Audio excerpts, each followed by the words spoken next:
A lone woman silently walks beside a sparkling sea where sunlight glistens on the water. She is elegance personified, her black swimwear giving her the appearance of a gossamer butterfly.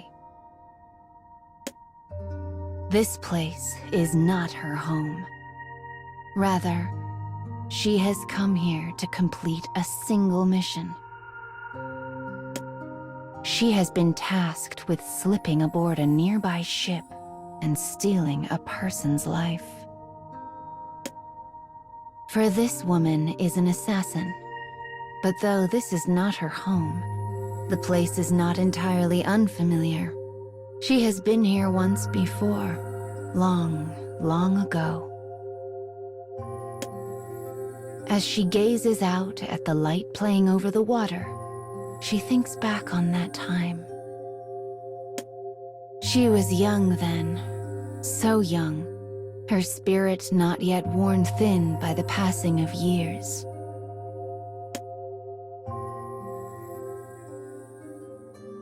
She journeyed to this place as part of her rigorous training, tasked with locating a corrupt politician from a rival country. Then, as now, the port was a lively place, with ships from around the world moving in and out on a regular basis.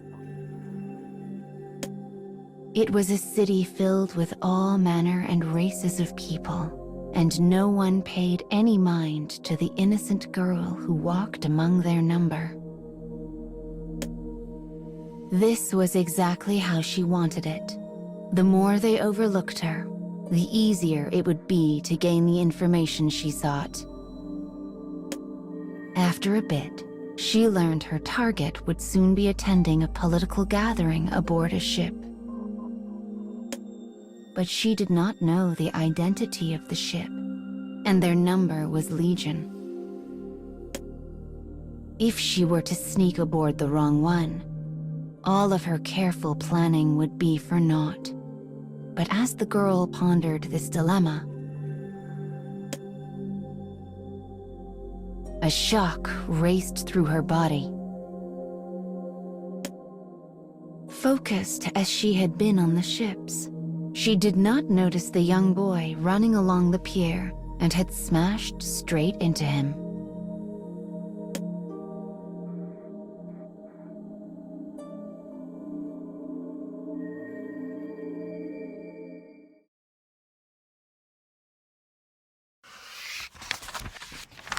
The girl on a mission collided with a young boy along the water's edge. Though clad in fine clothing, he raised his voice in a most undignified howl as he lay upon the ground. Blood trickled from an injured knee. As passers-by began to turn and stare, the girl knew she could not leave the boy as he was. As she began tending to his wound, she asked him, "Where are your parents? Can I take you to them?"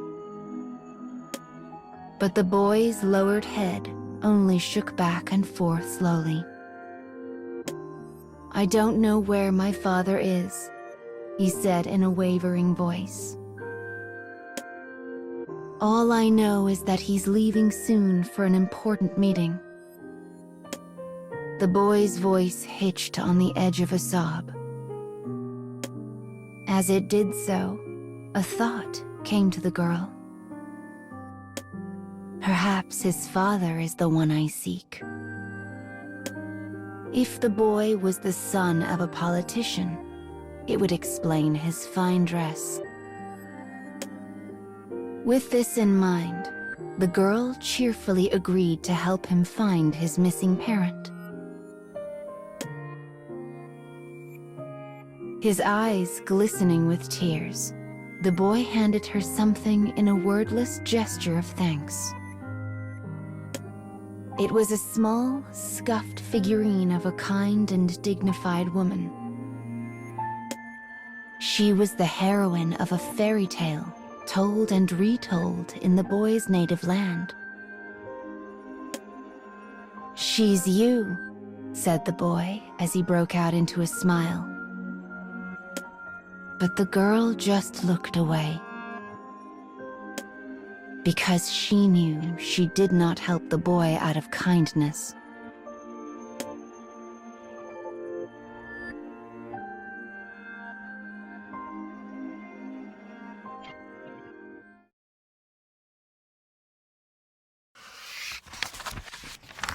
The girl needed to locate the politician's ship as soon as possible. Grasping the boy's hand, she began pulling him up the beach, hoping against hope he would see a familiar sight. Suddenly, his face brightened. "Father," he cried as he slipped from her hand and began to run. The girl raced off after him. Turning around, the father smiled as his son leapt into his waiting arms. "There you are," he said. "You almost made me miss my meeting." The father tilted his head to mutter a word of thanks to the girl, then began carrying his son onto the ship. A sliver of a smile flickered across the girl's face before vanishing as quickly as it came, almost as if it was never there at all. This was her ship. All that remained was to make her way aboard and learn what she could. She immediately began formulating her plan. But as her mind whirled, she noticed a woman moving silently into place behind her. The woman was familiar, for she came from the girl's own house. She had been sent to the port to monitor the girl and ensure the mission was a success.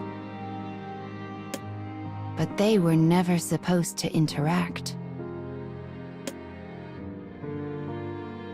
Her appearance could only mean one thing. The situation had changed. The woman leaned down and whispered fiercely in the girl's ear. "He means to declare war. We must act. Leave none alive."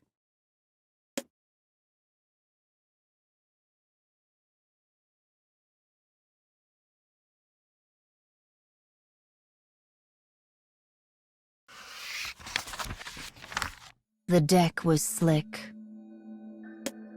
The corpses were still. Her blade was red. In less time than it takes to draw a breath, the girl and her monitor had slaughtered every last person on the ship.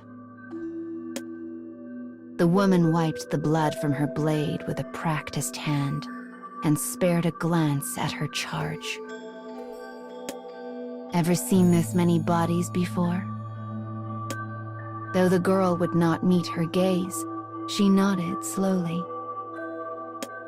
Of course, too many times to count. The woman chuckled. Right. Forgot you're the boss's daughter." The girl sheathed her blade in silence. By chance, her eyes darted to the water, where she saw the figurine she had received slowly bobbing up and down. Hearing the boy's words in her mind, she dropped her eyes. He was right. She was exactly like the figure, a helpless thing being tossed about, an assassin forever at the mercy of the waves.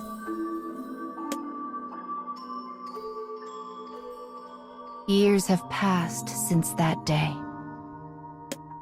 The woman shakes her head to clear her thoughts as a bell rings out, announcing the arrival of a ship. She knows her targets are aboard.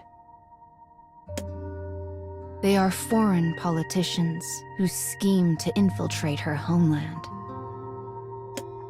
Her mission is to prevent that by whatever means necessary. The woman stands some distance away and watches the passengers disembark. One particularly large man steps off clad in nothing but a loincloth. Must have been hot in there, thinks the woman idly. But the next person to step off brings a small shiver of delight. It is her target. Her lord's orders were clear. She was to prevent the invasion of her homeland. She was to kill the target with all speed. It was the same reason she had stained another ship in crimson all those long years ago. The reason why she took the life of the young boy. And the reason why she still remembers the figurine to this day. The one that was exactly like her. A haze of melancholy passes over her face as she looks out over the distant horizon. I wonder where that thing drifted off to. But she shakes off her momentary fugue and begins walking after her target. The footprints she leaves in the sand are stolen away by the waves.